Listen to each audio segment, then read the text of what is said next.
Find a good angle to take a picture from. Hi everybody, just a quick update today. I actually wasn't going to come out for a walk today. I was thinking of taking a day off and getting some other bits done at home in my office, but I took a couple of my standard supplements this morning and I started getting the weird thing again that I was feeling lightheaded, almost like you get that dizzy feeling when you close your eyes when you've had too much to drink and the room starts spinning. It's a little bit like that, not quite as intense, but still unpleasant nonetheless. And what I thought was causing that was one of the off-labels that I'm taking. So ivermectin is one of the antiparasitics that's repurposed for use in cancer on Dr. Makis's protocol. And I thought, because I was on quite a high dose of that perhaps that's what was causing it. But what I've started doing with that now is taking it with food and splitting the doses. And so this morning I hadn't had any ivermectin and I hadn't had any food. So when I took these two supplements and I started getting the swirlies, it was rather a case of, not ivermectin after all. So it's now going to be either the berberine or the liposomal luteolin. I've been taking them together, so my next thing will be to get a taxi, split them up, try them at different times. I'll be looking up to see if I need to take them with food or not.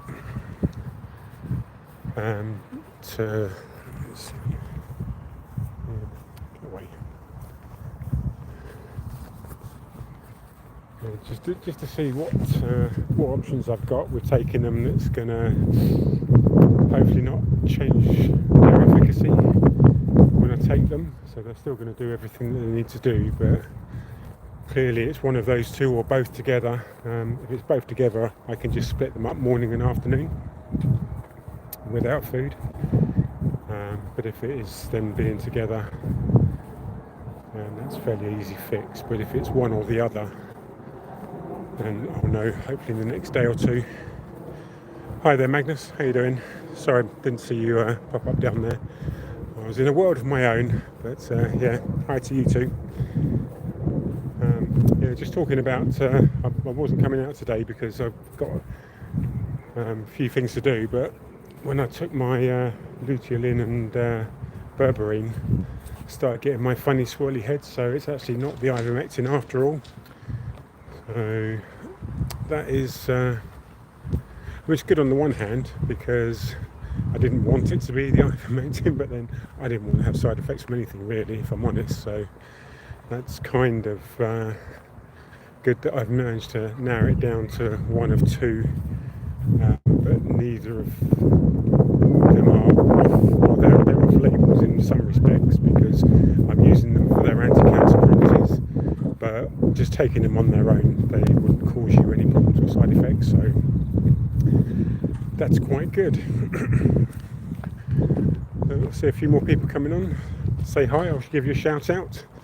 If you've got any questions about metabolic therapy or your diet for ketogenics and fighting cancer, it's what my channel's all about. So if you know somebody who's fighting cancer, or if you're fighting cancer yourself, feel free to join us in our free group on school.com. It's skool.com, and we are cancer warriors in there. And metabolictherapy.com has a load of information about how you can use some alternatives to standard of care, which you'll get from your oncologist, GPs, consultants, professors, etc. But even if you don't choose to use it as a standalone, it's still an amazing protocol as an adjunctive addition to. I'm not a therapist, no. So basically I'm somebody that has been forced into a position where I've had to go and do tons of research very quickly over the past several months, because I had an autoimmune condition which turned into cancer ultimately. And when basically the professor gave me the options, it was just one. It was major life-changing surgery and no alternative. So it took me several months to try and find other people in the NHS to see if I could get any other kind of help. And basically they were all saying the same thing. No, we agree with the original diagnosis. And I said, well, I'm sorry, I just don't. I feel like there's a better way. And during that time I found metabolic therapy, which is a kind of a bleeding edge fight against cancer the natural way, being led by Professor Thomas Seyfried out of Boston College in the US.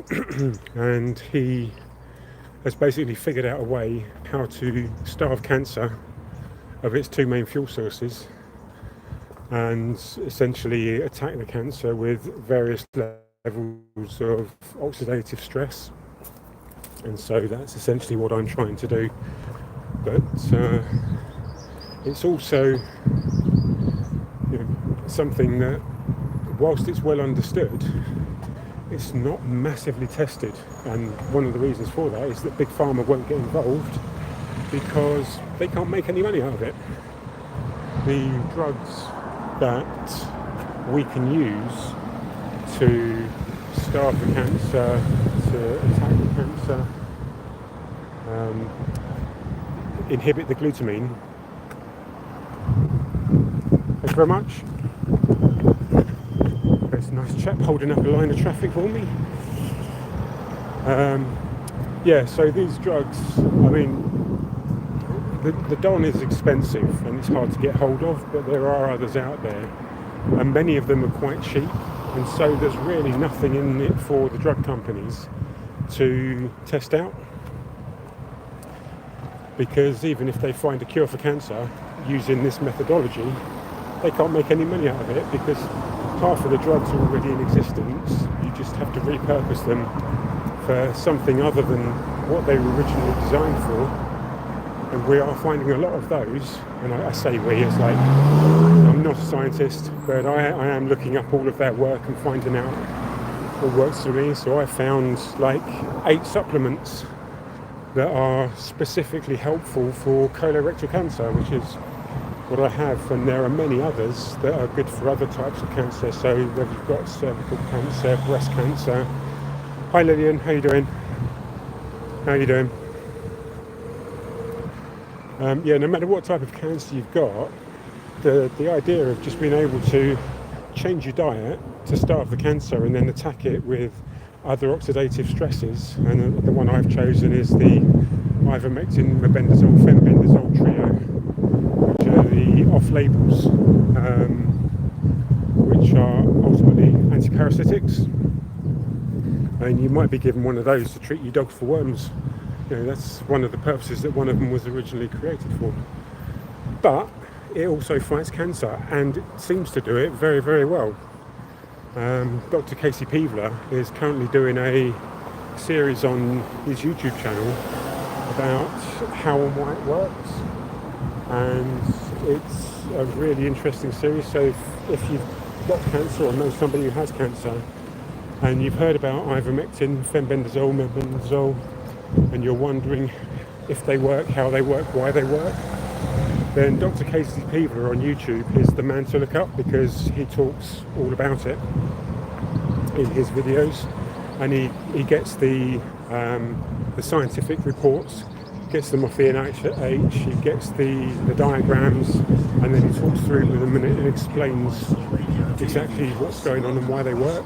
So yeah, he's a really great guy to follow.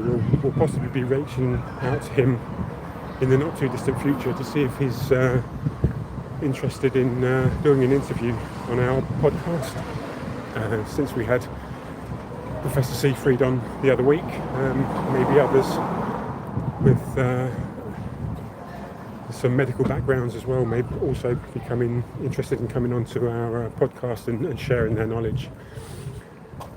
So yeah, I mean, if anyone's got any questions about that, happy to answer to them. I mean, if you don't have them now and you think of them later, drop them in the comments, or like I say, just join the Cancer Warriors group in school.com.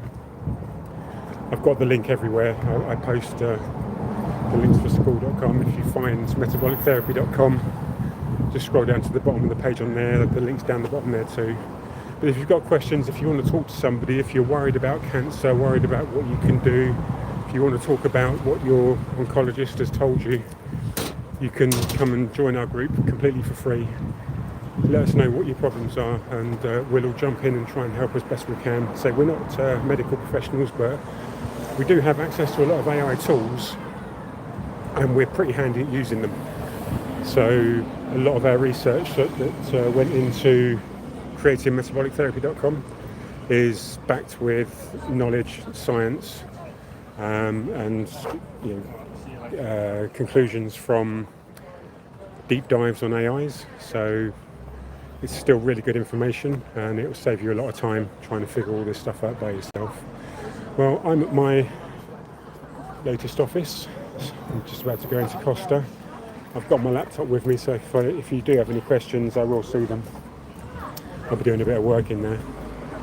But thanks for being with me. It's really great to have you on. But I need to go and queue up for some coffee now, so I will catch you guys later. Have a good afternoon. Take care and goodbye. Hey Yusuf, I'm just signing off now, but thanks for joining, my friend. See you soon.